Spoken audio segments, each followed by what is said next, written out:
me to introduce myself. My name is Mel Blanc, but most of you probably know me by several other names. Show 'em, Bugs. Sure, Mel. Roll VPR1. What's up, Doc? Oh, goody! You can't look at the Warner Brothers characters without hearing his sound, his voice. Lunch! There's such a delight to the sound of his voice in every character he did. What'd I say? What'd I say? Think about it today that everybody imitates these characters. He created them. Gosh, what a crazy, screwy duck. That, my little cherub, is strictly a matter of opinion. Mel was so unique at what he did. Mel had the range that everyone wishes for. I think it was a shock when I got older to discover all those voices were one man. His voice was like more powerful than a human body could contain. Open that bridge, Farman! Open it, I say! Close it! Close it! Close it up again! So it seemed to be coming out of every part of him.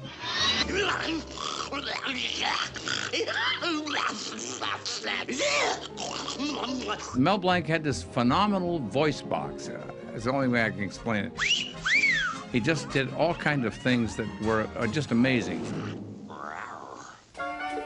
He didn't just do voices. He played characters, and there's a difference. I think I've got it! He was just able to do that, to just totally, like, animate with his voice, to create a complete three-dimensional character just with his voice alone. I say, that's no chicken, son. I'm a chicken.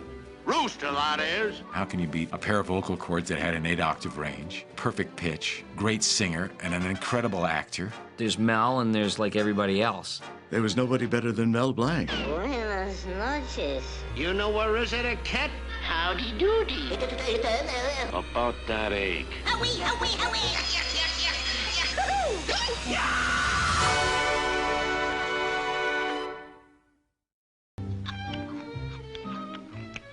What's up, Doc?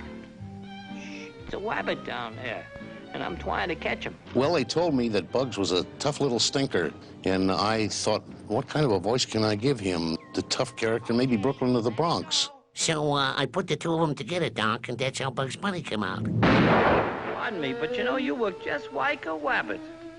Come here. Listen, Doc. Now, don't spread this around. But, confidentially, I am a wabbit! Mel had an instinctive ability to create both a specific voice as well as a unique personality to any given drawing. Over the next 20 years, Mel would give life to nearly the entire Looney Tunes cast of characters.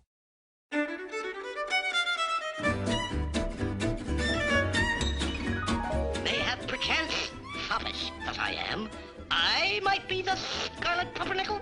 Daffy is not a lisp. People say Daffy lisp. No, he is spraying the water out of the lips. It's not a lisp, by the way. I thought a itty-bitty putty cat. Tweety was a little baby bird. So I gave him a little tiny baby voice. Ooh, I thought I saw a putty cat. And Sylvester was a big sloppy cat, so I gave him a big sloppy voice. Suffering succotash. Speedy Gonzales was a little tiny mouse. Gracias, señorita, mi amor. Adiós, hasta la vista. And he had to talk fast because his name was Speedy. So I gave him a very fast little voice like this. My name is Speedy Gonzales. I think this is what McCann give it to the mouse, I think. See, he talks so fast you cannot understand what he says, I think. Just to think, radiant flower, you do not have to come with me to the Casbah. We are already here. He chased the pussycat and catch them and kiss them. I gave him more or less of a French voice, like so. Voila. And I said all the French words wrong, you know. Now all of you skunks, clear out of here! Yosemite Sam, they showed me he was a little cowboy, and he was only 2 feet tall with long red hair and had to be recognized, so I had to give him a recognizable voice. So I gave a real loud voice, like so. My name's Yosemite Sam.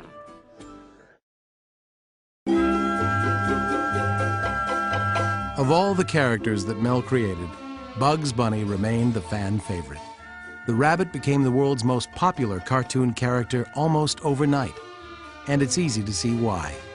Arriving on the screen only months before Pearl Harbor, Bugs quickly became a symbol of strength in the face of cunning adversaries. Partly why Bugs Bunny struck such a chord is because he sort of reflected how tough the times were, and here was this wisecracking bunny that could overcome all these crazy odds just with a lot of courage and humor. The tall man with the high hat will be coming down your way. Get your savings out when you hear him shout, any bonds today? Come on and get him, folks. Come on, skip right up and get him. An important thing that Bugs did was to help the public service when they were selling bonds. And he sang a song called Any Bonds Today? Buy bonds now, don't forget that. Because of what was happening in Europe and the sneak attack on Pearl Harbor. Audiences just found his sassy control of the situation just so heroic. Coolness in the face of danger. What's up, Doc? What's up, Doc? Listen, stranger. This town ain't big enough for the two of us. It ain't? You think of the voices. Lon Chaney was the man of 1,000 faces. Mel Blanc, man of 1,000 voices. Of 20th century communications, an era that produced so many remarkable performers, Mel Blanc has to be, as far as Americans are concerned, has to be in the top 5 of all-time actors, if you really want to sit down and think about it. Let's take a cartoon that's on, or an animated feature or something, and the characters that are playing the main characters, the stars of today, and listen to them, watch the film and say, geez, that was really great. Play a clip of Mel Blanc and see the difference. See the difference. My dad's legacy is laughter. He wanted to make people feel good and laugh out loud. The thing I miss most about my dad is my dad and his personality, being the great father, listening to me, never doubting me, asking good questions, being great to my mom. The fact that he was such a marvelous human being, not only to the world, but to his family, that's what I remember most. I can turn his voice on any time and see one of the cartoons, so I can really bring him back to life at any time I want to. I hear his voice every day.